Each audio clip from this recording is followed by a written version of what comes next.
Om Shanti and welcome back to Light of Knowledge with Sudesh Didiji.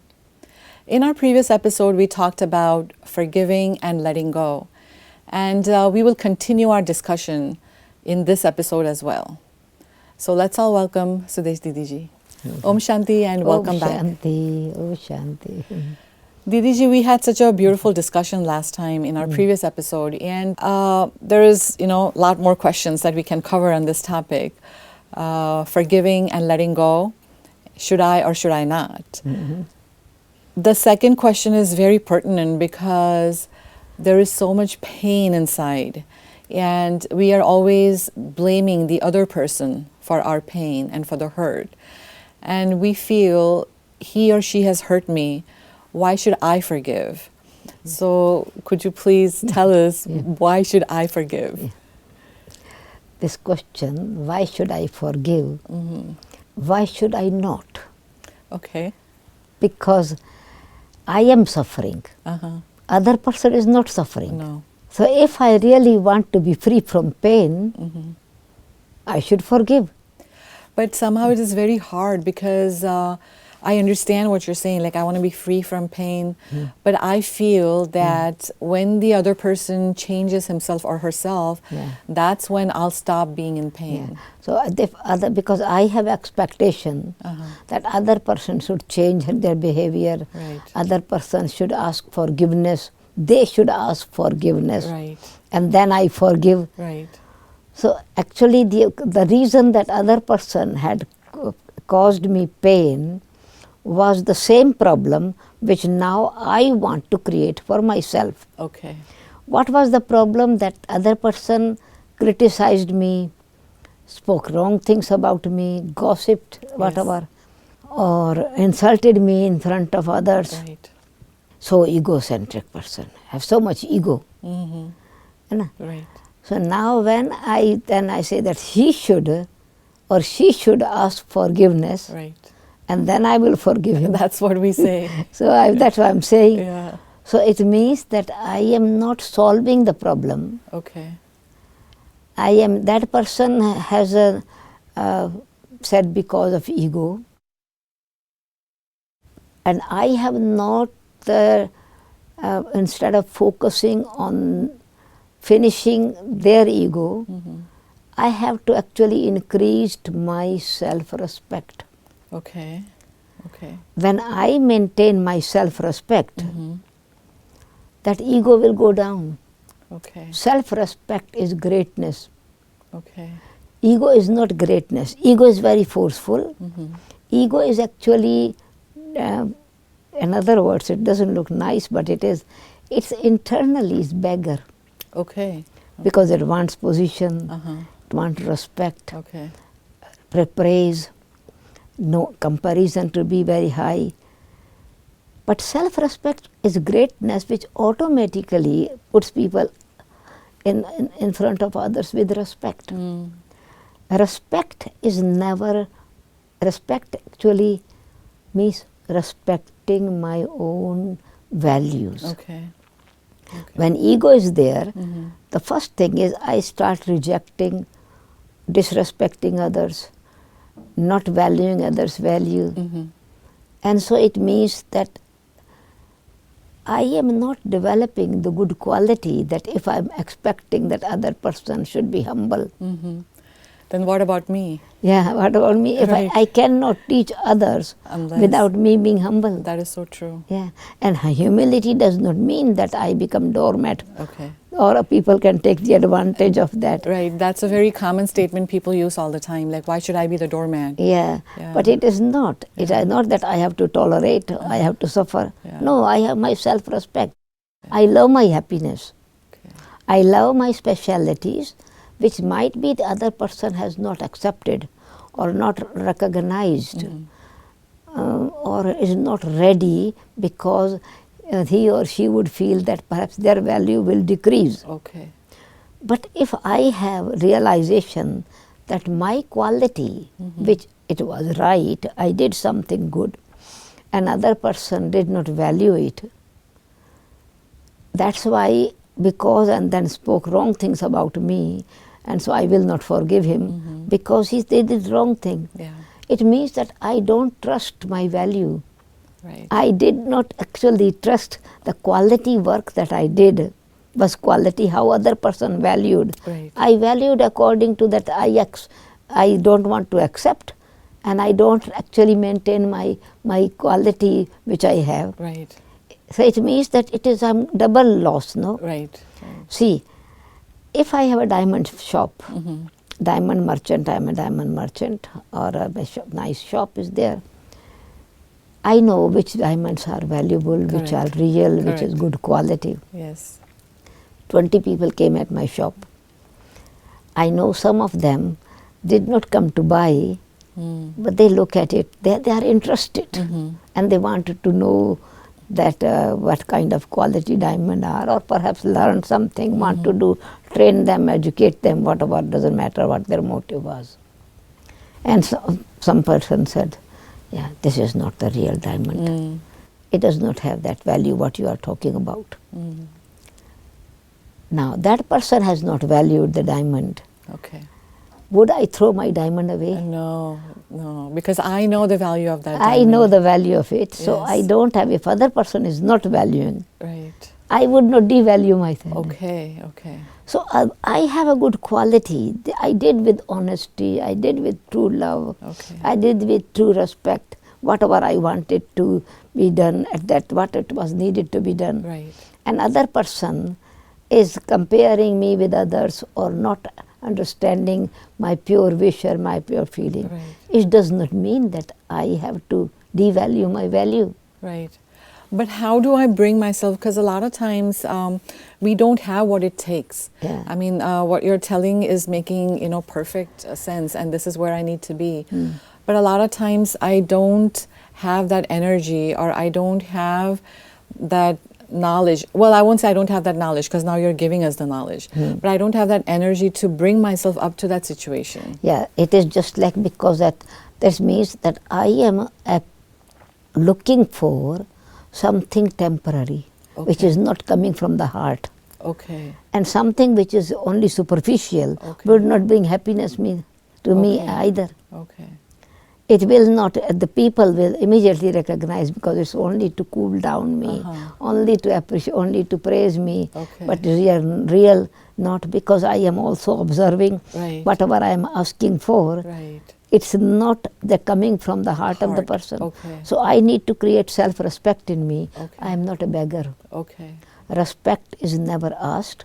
Respect Is is given. I'm giving respect to my values. Right. It is then and when I have my own values, Right. I would be able to appreciate the specialities of others. Of the person. Okay. Then automatically that will be respected. Okay. Because it's truth. Truth does not need to be proved. Right. It is because it has the quality that is touching people. Okay. It is invisible and yet it is very much visible. Okay. Certain things of myself, what I have, people can see and they can appreciate. Okay. And for example, if there are flowers, if it is a color of the flower, even being near from a distance, we say, oh, what a beautiful color, what a beautiful flower. So my vision is focused or diverted to that flower, attracted to that flower. Right. So color I can see. Right. But then a question arises, is this bouquet really real or artificial? So now this question is there. Right. In order to make sure, I need to touch it. Right. So it means in order to make sure, right? So then I touched it. Even if somebody said, oh no, I don't think it is real, please touch it. And then you yourself come and touch it. Fragrance, flower you can, the color you can photograph. Right. So real or not you can touch and feel. Right. But fragrance is you cannot photograph. Fragrance is telling you without even touching, it is touching you. Okay. You say, oh, what a beautiful fragrant flower. Right.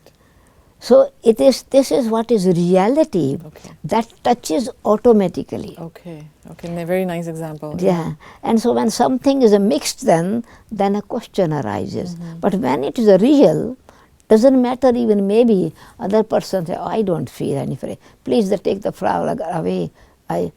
Now that the flower would not wilt, flower would not lose its value, the flower would not decrease any fragrance. But when I demand something and I am expecting my appreciation of my value, it means that I am making myself limited. Okay. Because if the flowers are fragrant and somebody is allergic to the flowers, flower would not lose its value. Right. The sun is shining, and it's very beautiful light, and it's very hot during the day. Say, please shut down the curtain. The sun will not get upset. Hey, I give you such wonderful light, and you are closing the curtain. You are ignoring my light. No. So when this reality is there, it has no fear of losing anything. Okay.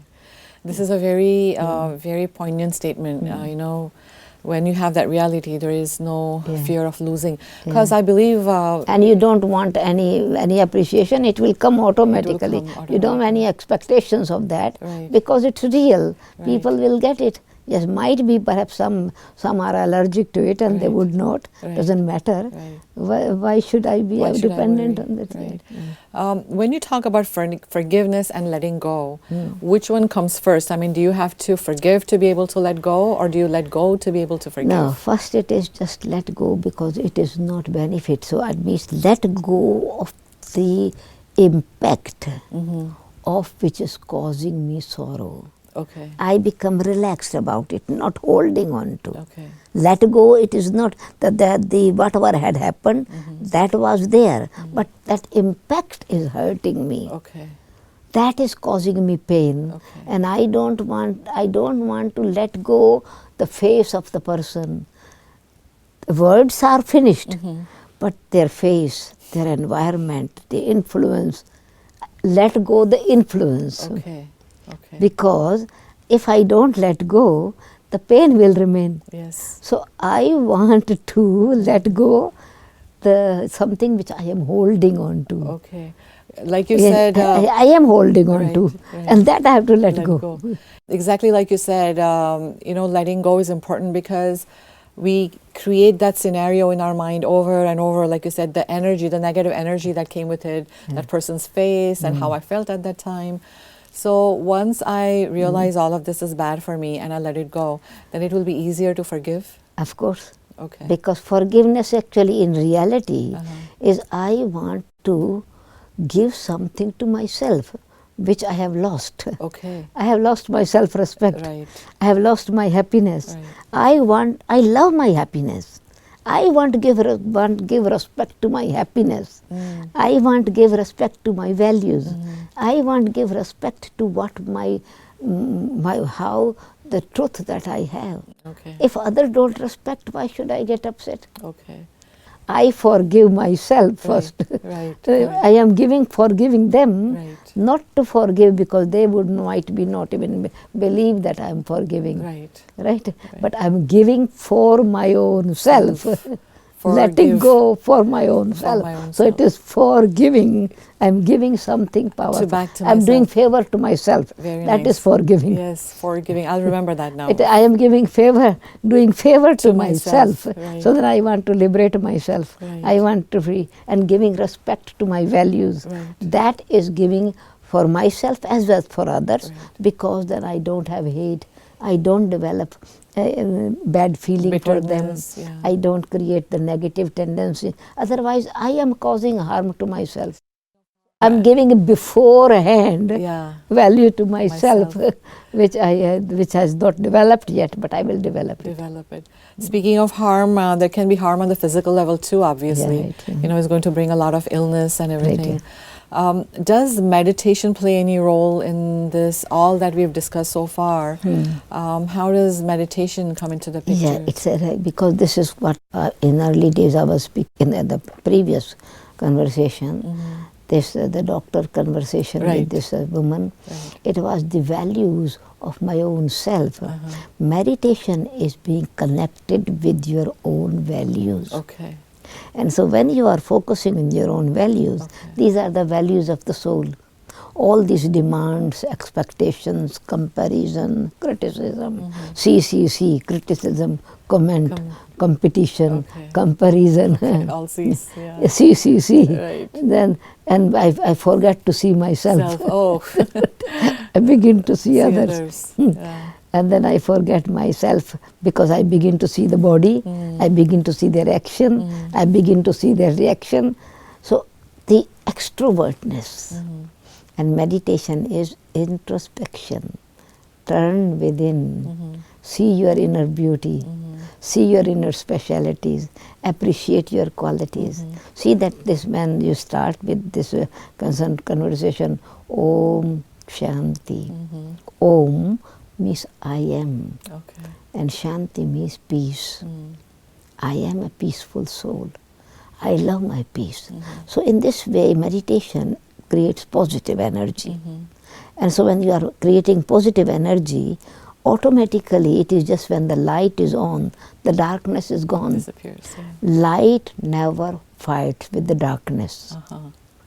Yeah. And so when you are bringing these qualities in you, it's automatically forgiving. You are giving yourself something which was before connected with you. Right.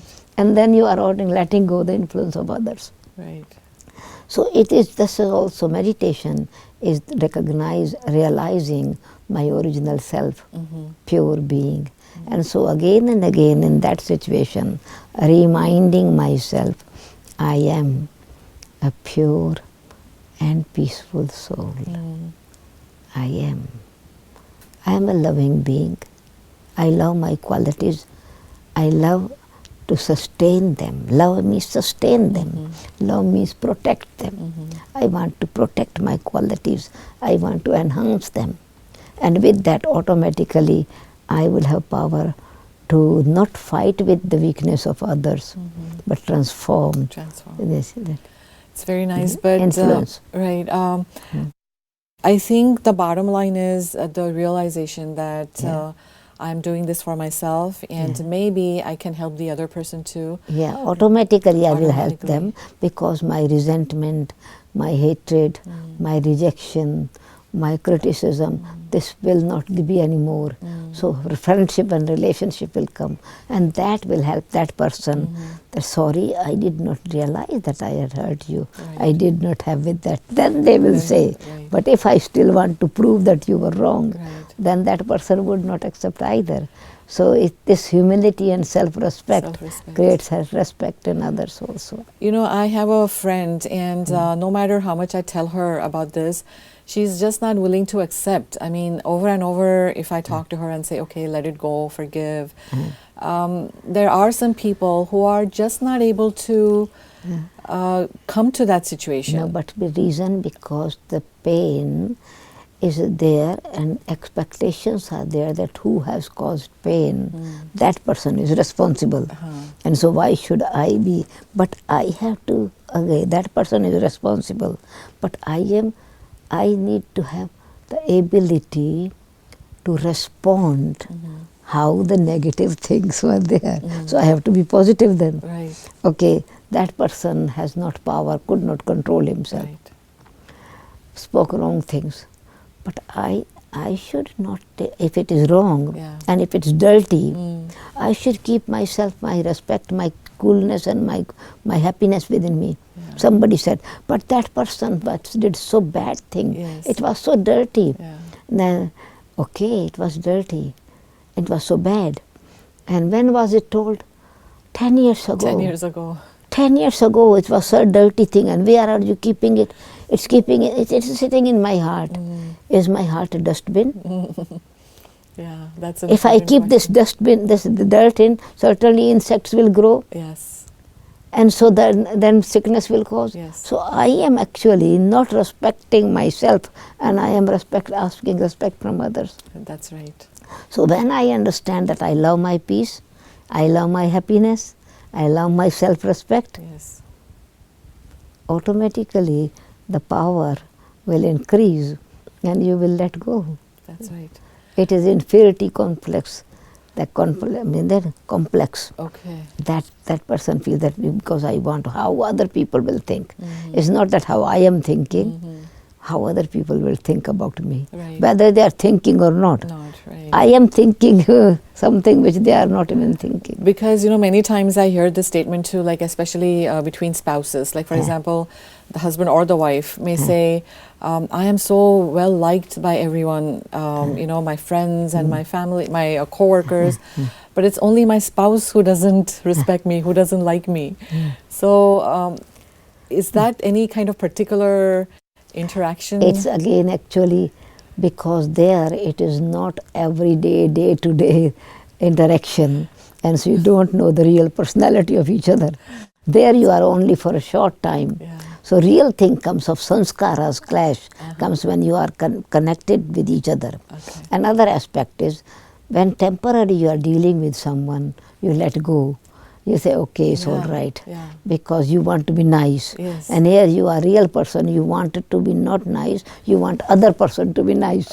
When you are dealing with other people, you want to be nice. Doesn't matter other people is better. And here you are every day dealing with them, you want that person to be nice. But in fact, it is not that they don't love each other. They love each other, but expectations are more than whatever. They want more respect, more. Or sometimes trust is not there, begin to doubt. And in this way, this doubt increases and they go far and far. And then internal soul conscious, seeing soul to soul, that is gone. Begin to see the body and then they begin to see other bodies. And it means not having this trust within for each other, and that's why these kind of situations arise. Another question or comment or a feeling that comes up in families is, no matter how much I do for you, you're just never satisfied. So it means again expectations. Well, expectations are never fulfilled. So whatever I can do, I do my best. I don't have to then get upset. Doesn't matter this person have more expectations, but my capacity, I'm doing best to my capacity. I don't have to expect that he should. It's same thing, no? I am also expecting that they should appreciate, and he is also expecting that I should do more. Expectations do not match that fulfill expectations. That's very true. So it is, okay, it's all right if you don't believe, what can I do? I live what I can do. I'm living up to my capacity and according to my specialities. That's it. So it sounds like pretty much we have to be almost like in conversation with ourselves all day, I think, to keep ourselves protected at all times. Exactly. Didi, it has been so wonderful having you with us in the Godlywood studio and this Light of Knowledge show. And we are so thankful and grateful to you for sharing all your thoughts and your wisdom. And if you can come back again, your next visit here, we would like to definitely continue this conversation. I also enjoy it because something which is in our everyday life helps us. The more we talk about it, more we become aware. And you have dealt with such practical issues, in this short series that I'm sure all our viewers out there are going to be benefited from this. So thank you once again for coming. Thank you. Om Shanti. Didi mentioned some very crucial tips to us today. Value yourself, have self-respect for yourself, and don't have too many expectations from the other person. And this can go a long way in keeping the harmony. And maybe we may not even reach that stage where bad words are altered and we have to forgive the other person. Maybe we can finish the situation even before the bitterness arises. Another important message to take home today is light never fights with darkness. Let's all think about this very important statement, and the more we think about it, we'll realize how powerful this statement is. I hope you've all enjoyed this short series and continue to support us by watching Light of Knowledge. Until our next episode, take care and Om Shanti.